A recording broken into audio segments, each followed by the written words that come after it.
It's my great pleasure to introduce Allie Margeson. Allie has been in the marketing industry for about 7 years, and she spent the last 2 years working with us at Whitespark. She directs and leads the team for our GMB management service that helps businesses and agencies drive more leads and conversions from GMB. Allie is one of the smartest and hardest working SEOs that I know, and she's here today to present some pretty amazing research that we've recently completed. We crawled over 800,000 GMB listings, and we parsed the data, like which features each business is using, how many posts they're using, how many Q&As they have, what the review counts are. So we've crawled all of that data. I think you're going to be shocked to see how low the adoption rate is for some of these GMB features. But that also means that there's a ton of opportunity for you to be one of the few that's making the most of GMB. And Allie's also going to drop all of her best expert GMB tips on how you can get the most out of it. So make sure you pay attention. If you have any questions, Allie is available on Twitter. You can tweet at her at SEO Allie and use the hashtag WLSS. She'll get back to you. Allie, I am so excited to have you with us. So excited to see you present. Thanks for joining us.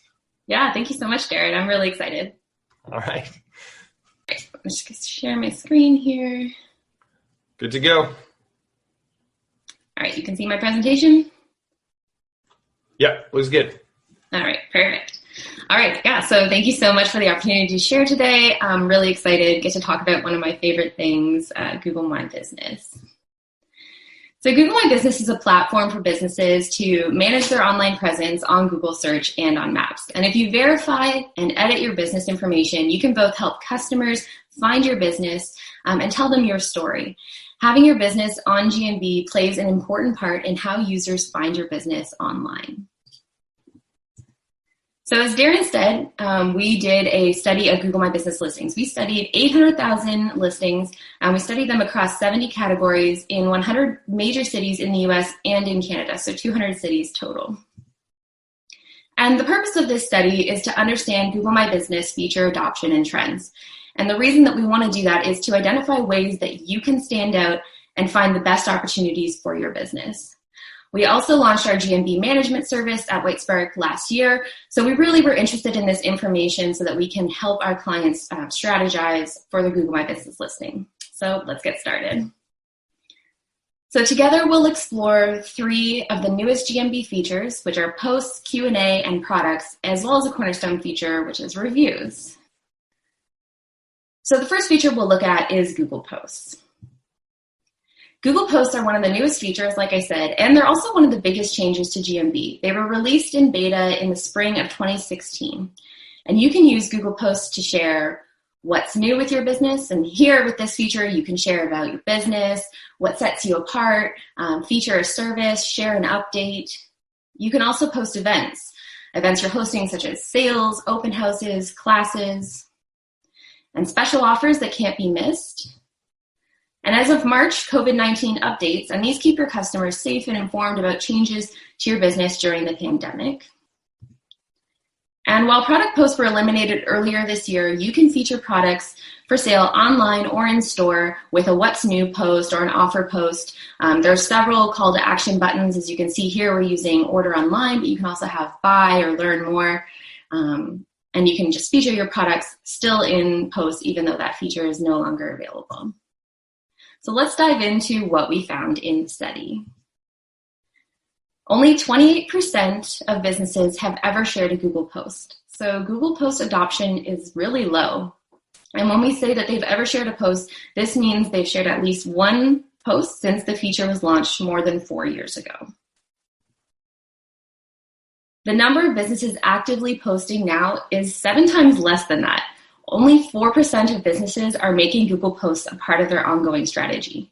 And that means 96% of businesses aren't doing this yet. And by posting regularly, your business can really stand out from the competition. In Google Posts, you can feature your products or services. You can add multiple images with text content, even short videos, and advertise your business. Google Posts are featured in your business listing, so they're seen by thousands of searchers. Just take a look at your branded search volume to see how many people are actually seeing this and that you're advertising to. Consider it like free ad space on Google. And 96% of businesses aren't using this opportunity, just 4% are. So when it comes to the value of Google Posts, we're talking about user engagement, not necessarily ranking boost. Google Posts are valuable to businesses because they, when used effectively, they're low cost, low commitment, and they're lead generators and they're conversion points. Posts should be topical and posted consistently. So the question to ask is, what is one lead worth? And is the investment of posting once a week worth it for your business? Here we have two businesses in the local finder for the search term drain cleaning Edmonton. So on the left is the top listing, the #1 ranking listing. They only have one review. Google isn't even sure about the location. It isn't claimed. It's missing basic business information, and it just looks like a flop. On the right is the business that's ranking #4. It has over 600 reviews, a high star rating. It's owned and optimized. It looks like the business cares. They post information, they post photos, they answer questions. So the question to ask is, even though the other one is ranking #1, which business do you trust more? Which business are you more likely to call? So now let's take a look at businesses that are the most and least likely to use Google Posts. These are the top categories that we studied that have ever posted. So ranging from 41 to 58% adoption. These are locksmiths, medical spas, criminal defense lawyers, cosmetic dentists, and car dealers. But on average, 10% of these businesses are still posting today. So even though the numbers are pretty high for businesses that have ever posted, only 10% of these businesses across the board here are still posting today. They have active posts. So if your business is in one of these top categories, you need to know that your top ranking competitors have been testing out Google Posts, and it's time to get on board. Those least likely to post are psychologists, banks, engineering firms, financial planners, and architects. So if your business fits into one of these categories, know that less than 1% of your competitors have active posts, meaning a post that's on their listing. So a post on your listing could really make you stand out. Sometimes we have clients in medical or legal fields that might shy away from posts because they don't want to give advice that could, lead to a lawsuit, or they don't want to get into controversial topics. But you don't have to do that at all with Google Posts. You can simply use Posts to share a link to book an appointment or to call your business. In fact, I would definitely recommend it. Use Google Posts as a call to action point. And remember, only 4% of all businesses studied are actively posting. So the opportunity isn't just for these businesses listed here. Google Posts are truly a competitive difference maker for every business. Now, I did want to mention that there are some categories that Google Posts are restricted for. They're either not available or not always available. So when we took a look at our study, we were kind of interested to see that cannabis stores had 13% had ever posted, but fewer than 1% had active posts. It's interesting because in Canada, you're not allowed to have Google Posts for cannabis stores. But in the process of our study, we did find a small number of cannabis stores in the United States that had Google Posts available. And in some cases, it's in states where it's legal, like California, but then in other cases, it was in some states that it is not legal. So it is interesting to see that sometimes this post feature is available. And there are a few other restricted categories. Hotels, vacation rentals, gas stations, gun shops, and adult entertainment typically don't have Google Posts available. And we find sometimes they're not there for pharmacies, drugstores, and medical centers. So just something to keep in mind. So our tips for using Google Posts. In our experience, offer posts get a lot of engagement and they're longer lasting. While What's New posts, they expire after 1 week, you can set the duration for offer posts. So they have a little bit more stick-to-itiveness if you don't have time to do weekly posts, but we absolutely recommend weekly posts. That's the schedule that we're on for all of our clients and it works super well. Another thing is definitely focus on your top seller. We have a dentist client that uses our GMB management service to handle this task because he just doesn't have time to handle the weekly posts. But if GMB can get him just one Invisalign client each month, then it has paid for itself and brought him a healthy return on investment. So in this case, all of our Google posts focus on his top service, and he's booking new Invisalign appointments. This can be applied for so many businesses: personal injury lawyers, roofing companies, anything. And of course, I wanted to throw in some COVID-19 tips. This is something that we've just started doing.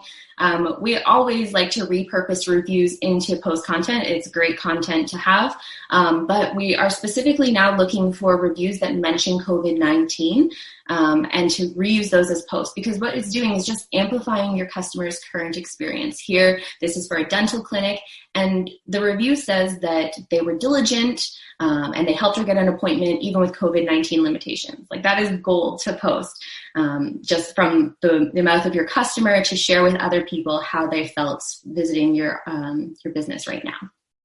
So now let's dive into our second feature, questions and answers. Released in August 2017, Q&A allows businesses to engage with customers and offer FAQ content directly in their business profile. The feature, oddly, isn't accessible from the GMB dashboard. As the business, you can access Q&A from your business listing on a branded search. So search for your business, take a look for your listing, and that's where you can access Q&A. So you won't have alerts in your dashboard about new questions that are posted to you in the same way that you would have, alerts about new reviews. And so in the Q&A feature, you can answer questions as the business. You can post your frequently asked questions and answers and kind of seed that information in. And you can also upvote your questions and your answers. So the question with the most upvotes will be the top question, and the answer with the most upvotes will also be the top answer. So if you post a question and you get some other answers from users, you can upvote your own answer to kind of put it above all the noise. So let's take a look at our study findings. In our study, we found that 30% of businesses have Q&A on their business listing. And there are two things to consider here. Not many businesses are taking advantage of this feature, but also there are thousands of businesses with questions asked by potential customers that have left them unanswered. Businesses need to keep in mind that anyone can ask a question and anyone can answer that question. So Google My Business Q&A is about managing your reputation just as much as Google reviews. So here you can see in this example, a negative review was left in the Q&A section. That's not allowed by Google's guidelines. You could flag this and have it removed within like 48 hours. But it's important to know that you can kind of take control of your Q&A section and to treat it like a place where you manage your reputation online. And similarly, don't let just anybody be your PR person. Not managing your Q&A means you're letting Google Maps users answer questions on behalf of your business. And from the businesses that I've reviewed, user-provided answers often do one of three things. They conflict with one another, which leads to a lot of confusion. They tell the original poster to call you or to go to your website for information, which of course they've bypassed in your GMB listing just to get to the point where they can post this question. Or as in this example here, probably the worst of all, they recommend alternatives to your business. So this is for a local Walmart store to me. Somebody's asked if something's in stock, and a Google user, a local guide, has gone ahead and recommended 2 alternatives for them. So you guys need to stop losing customers to your competitors, and the way to do that is by going in and managing Q&A. So let's take a look at who is most and least likely to have Q&A. There are some businesses that naturally lend themselves more to this feature, and therefore they're more likely to have Q&A. So that's restaurants, car rental agencies, bakeries, veterinarians, and furniture stores. If your business is in one of these top categories, make sure that you check for user-generated questions and answers and add your top Q&A. Go ahead and seed that information there. And check, because it's very likely that you have questions that have not been managed. If you haven't known about this feature, haven't been managing it, definitely go and check, because there could be unanswered questions and you could be leaving customers annoyed and leaving money on the table. Those least likely to have Q&A were pediatricians, engineering firms, accountants, financial planners, and architects. So some tips for you for managing Q&A. Does your business have questions that come up more often at certain times of the year? If so, update your top Q&A, whether that's seasonally with seasonal or holiday or sales events related questions. And a pro tip from Greg Gifford, 3 or more upvotes on a question. So remember I said you could, upvote those questions. 3 or more will bump it to the business profile.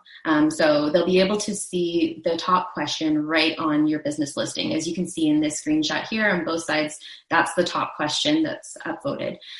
So to take that to the next level, why not get your seasonal promotions, special hours, holiday policies in front of your customers by swapping out the most upvoted question for the best question for right now? Another thing that we often talk about with Q&A is adding your frequently asked questions. You might already have this information on your website or in training manuals. So definitely, if you haven't already, repurpose that material as Q&A. You can go ahead as the business, post the question, post the answer, and give both an upvote. But also consider answering your top objections. You can use this space to answer top objections from customers and things that they might have a problem with completing a transaction with your business. Let them know why that's not a problem. So here we've used this example with a dentist. The objection that we've asked this as the business, but we phrased it as a customer. I can't get time off during the day to go to the dentist. Do you have late appointments? And then we've gone ahead and answered that yes, they have 2 days where they have late appointments, and then they have full days on some Saturdays. So it's definitely not a problem. That objection that's in the customer's head, we have an answer for it, and we've gone ahead and added that information there. And our COVID-19 tip is to answer your customers' new questions about hours, restrictions, and masks. As seen in this example, we've added questions about whether masks are required to enter the clinic. And similarly, we've added questions about curbside pickup, remote appointments, those sorts of things. So now let's dive into products. Products rolled out in October 2018, and they enable businesses to post their inventory directly on GMB, creating a sort of online catalog for customers to browse, complete with descriptions, pricing, and link options. Products have very high visibility in the business profile on the branded search result page. So you can see here in this screenshot of Whitespark's listing, our products, they show up above Q&A, above posts, and above reviews, and generally above the fold. So if you're on desktop, you don't have to scroll. They also do have high prominence on mobile. So products allow you to showcase your products and services like you have in the past, maybe by posting, photos of different things that you offer. But now you can categorize them. You can add titles, descriptions. You can add UTM tagged links with call to action options. There's a ton of options there. The business phone number is also displayed in the top right hand on desktop and mobile as well, as you can see with this arrow here. Much like posts, you can think of products as free ad listing space in your business profile and above the fold to boot. So let's take a look at our study findings for products. In our study, we found that on average, only 4% of businesses have products listed on their GMB listing. The feature is not available to all businesses, even sometimes to all businesses within the same category, which Google is aware of, and there doesn't really seem to be a solution in sight for that. So I did want to mention that sometimes this feature won't be available. So if you don't see products listed in your dashboard, it's not available to you. But for most businesses, this is rolled out. So the businesses most likely to have products are florists, car dealers, furniture stores, jewelry stores, and medical spas. And I can kind of see why for some of these. It's very natural if you're, a florist and you have products in your store to see that this new feature is available and you can list your products. And so the connection is really clear and you'll go ahead and add those. It might be less clear for a business that offers services like a dentist that they could actually leverage products for their business. And those least likely to have products, yeah, it's pretty much everybody else. We found several categories that netted out to 0% adoption of Google products, but none of the categories we studied that had this feature available actually had 0 businesses that had tried it. So adoption is low, but some businesses are trying it across all categories that we've looked at. So our tips for products. If the products feature is available to you, use it. Just go ahead, right now, go and use it. This section is very visual. It's in a high position in the business profile. And if your business has products, then it's really simple. List them with either a link to purchase them online or information about what that product is, or a page that gives instructions on how to pick up in store. If your business offers services, whether you're a dentist, a lawyer, contractor, or realtor, list your services as products and link to the corresponding service page on your site. So you can see we've done that here. This is a cleaning business, and we've listed all the different types of services that they have.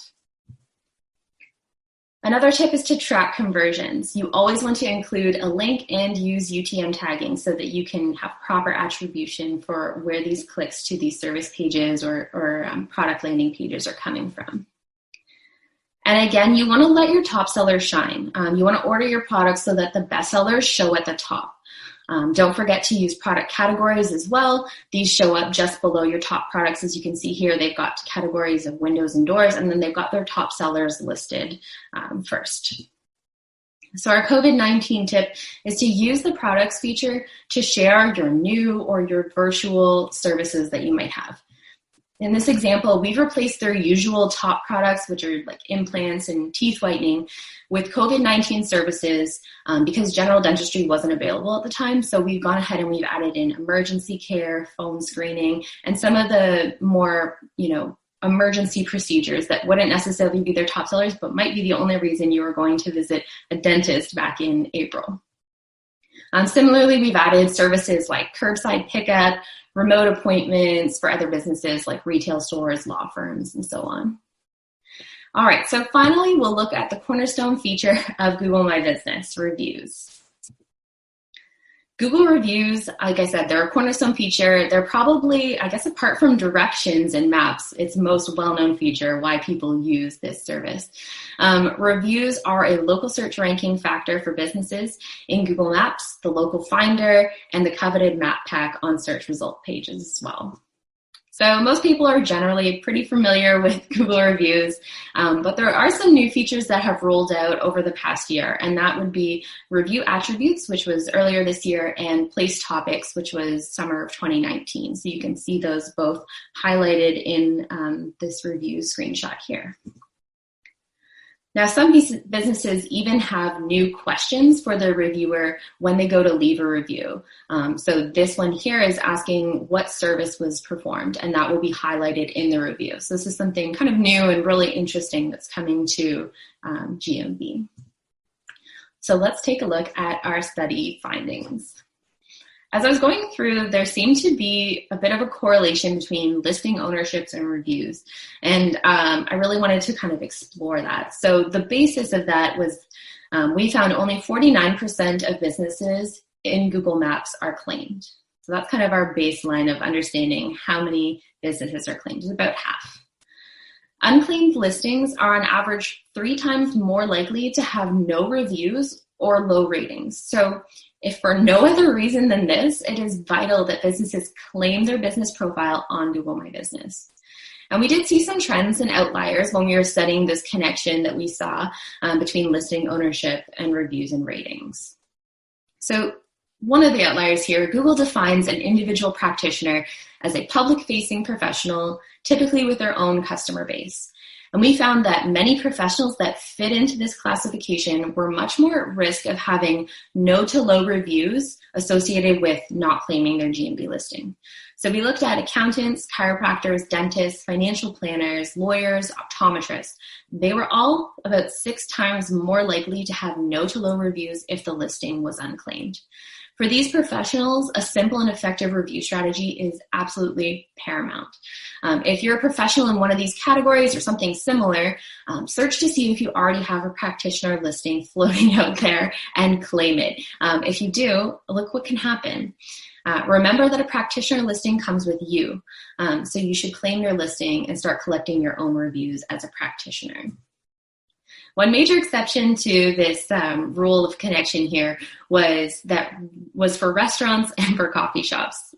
These 2 categories are very unlikely to have 0 to 3-star ratings, less than 4% of all the listings we studied. And there's only 1 percentage point difference between claimed and unclaimed listings for these 2 categories.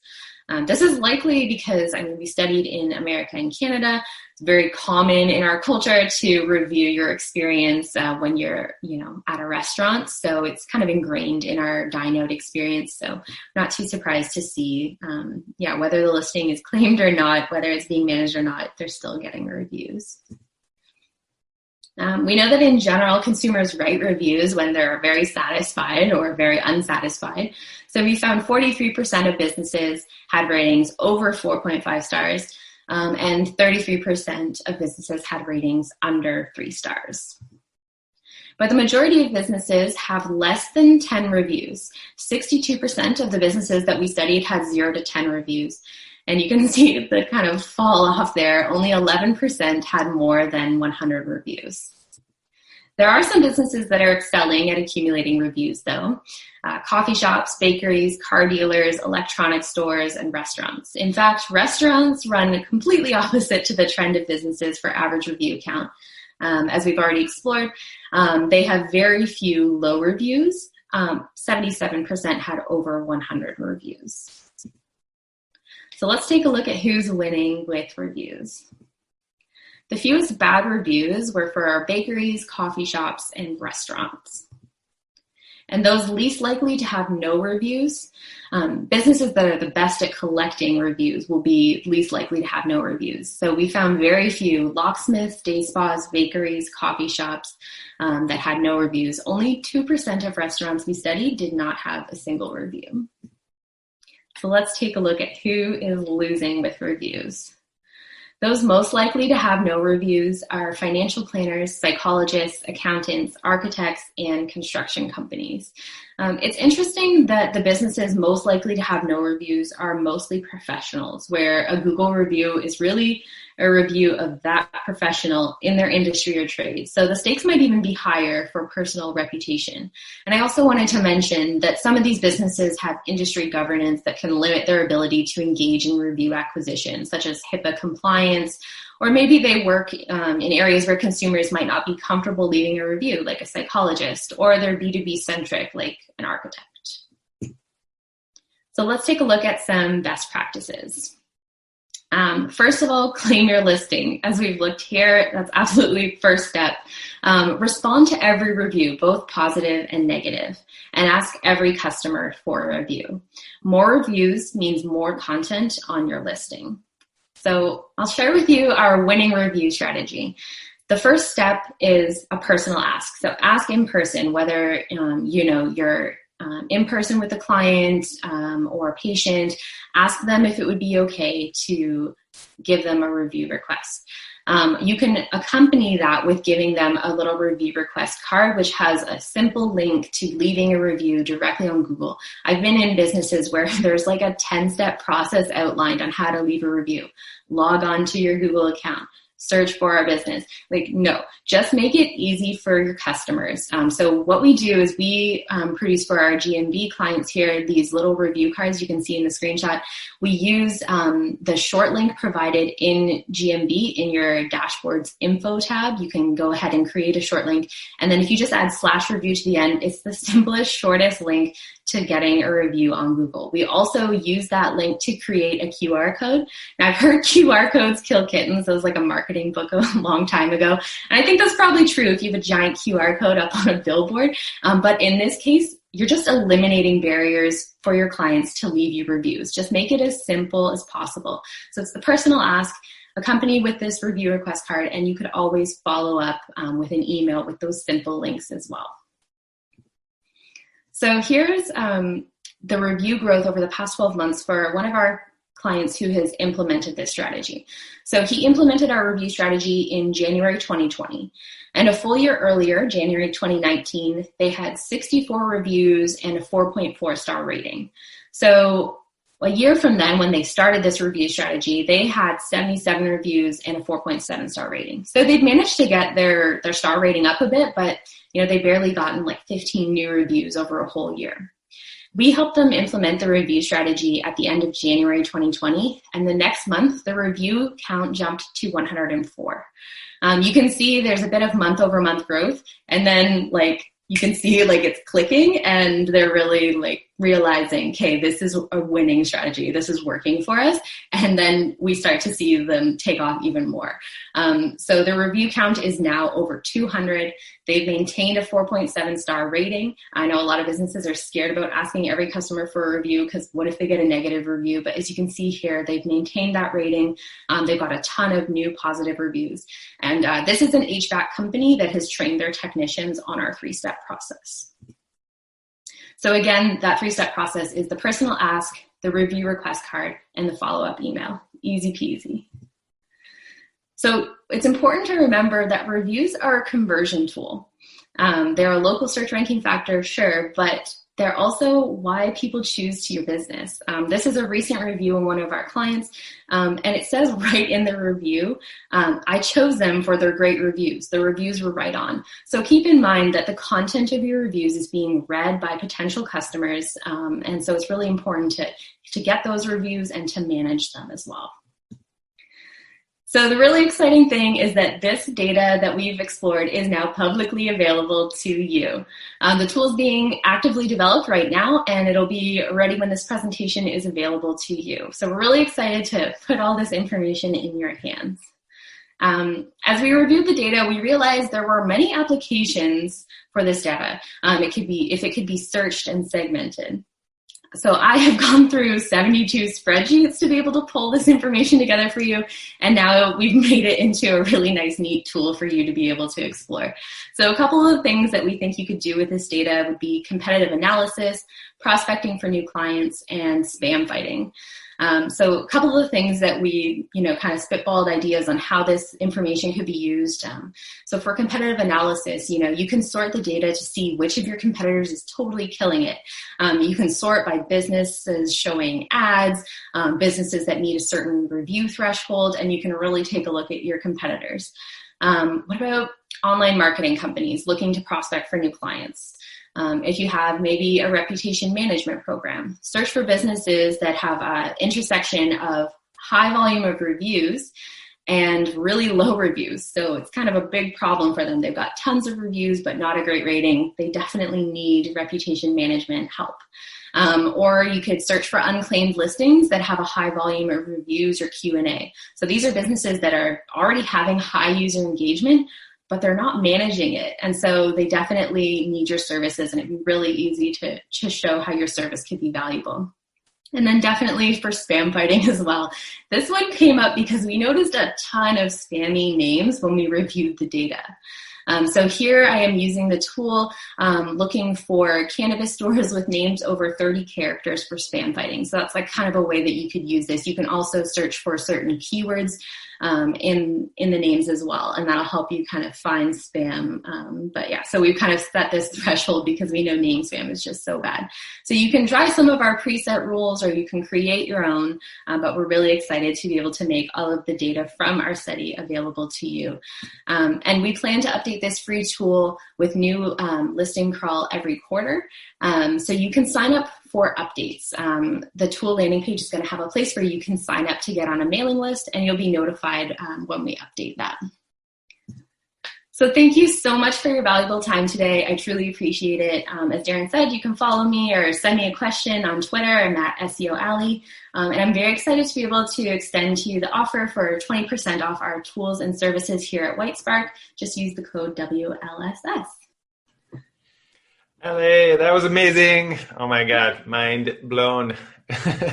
So many good things in there. GMB, this is the place, everyone. It's like there's so much opportunity in GMB, and I love that. Wow, the data shows that the opportunity is even bigger than you can imagine because nobody else is really taking advantage of these features. So, absolutely, yeah. Thanks for pulling that together. One of the biggest stats that really kind of blows my mind is that only 4%, this is across all, like even in some categories it's less, across all those businesses are actively using Google Posts. Like free advertising on Google, people. Free. Yeah, get your stuff up there. Like you might as well be promoting all of your things. I bet you 50% of the businesses that are not posting on Google Posts are pushing it to Facebook, which has a 0.02% visibility rate. You push it, you're pumping stuff into Facebook that no one will ever see. Man, Absolutely. Put that stuff over on Google. I mean, if you're already posting content, definitely purpose it. Yeah, exactly. Sorry. You can take what you have on Facebook, you're already putting it to Facebook, and you can put it up over on Google Posts. And there's lots of good software you can use. We use Publer at Whitespark. It's one of them that we use. Sendable is another one. But, you can create your post and say, I want to send it to multiple platforms. I would also suggest that you look at Traject Social. Traject Social is one of our sponsors. They have a great system. We're exploring it right now. We're thinking we might switch. But, check that one out too. I love the screenshot you shared about Drain Cleaning Edmonton. And that one really stands out because what was it called? It was called All About Drain Cleaning was one of the businesses versus Mr. Rooter. So All About Drain Cleaning is basically getting that number one spot because they've got drain cleaning in their business name. It's a massive ranking factor. And so it's giving them the number one spot. But I can tell you, because I actually called Mr. Rooter recently because we had this problem, that I never called them All About Drain Cleaning. Their number one ranking is not helping them. And the reason it's not helping them is because Mr. Rooter's listing is killing it. I went to the number 5 listing. Mr. Rooter is getting all the phone calls because they've got awesome reviews. They've got their Google posts. They've got all of their GMB totally awesome. So everything on their GMB spoke to me, and that's who I called. I think that example is really I think that's important to remember. I think it's important to remember because, we focus so much on what's a ranking factor and what's ranking, but also we need to, equally consider what is a conversion factor because, this business was ranking number 1 because, they've got that great, keyword in their business name, but they're not taking care of it. Like Google doesn't even know where they are. Like that is like alert right there. Like, I don't know if I want these people coming in my house. Whereas the other one, they've fully optimized everything and they get the conversion because of it. Totally. And that's actually why I added a whole new section to the local search ranking factors. If you saw my presentation earlier, all about, conversion rate optimization factors. Like what are the things that will help you convert from GMBs? Because it's not just about rankings. And that Mr. Rooter example is really great. Yeah. Is it possible, like you talked about how like random people are answering your questions on your Q&A. Is it possible to prevent them from doing that? Like, can you turn it off? And what should you do if you don't like some of the answers that they've provided? Yeah, unfortunately, you can't turn it off. It is a feature that Google wants, users to engage with and be able to post their own questions and answer each other's questions. It's definitely heavily linked with the local guides program that Google rolled out, providing answers. But what you can do is monitor it. You definitely want to make sure that you're checking in on this. You can monitor in some software tools, like our Reputation Builder allows you to monitor, or you could just go in and take a look. If you saw anything that, didn't really make sense, which happens a lot actually, or it's like a really outdated question that you might not have got to before, you can go ahead and flag it. So there's going to be that 3-dot menu at the top. You want to click there and flag it. There's going to be a bunch of different reasons available. You can flag it for inappropriate content or does not apply, outdated, those sorts of, topics. You definitely want to go ahead. That's first step for Q&A. Go ahead, see what's there, clean up anything that doesn't make sense, answer anything that's existing. And then the next step is to go ahead and seed your own Q&A. So repurpose that FAQ information, really take advantage of the Q&A section in GMB.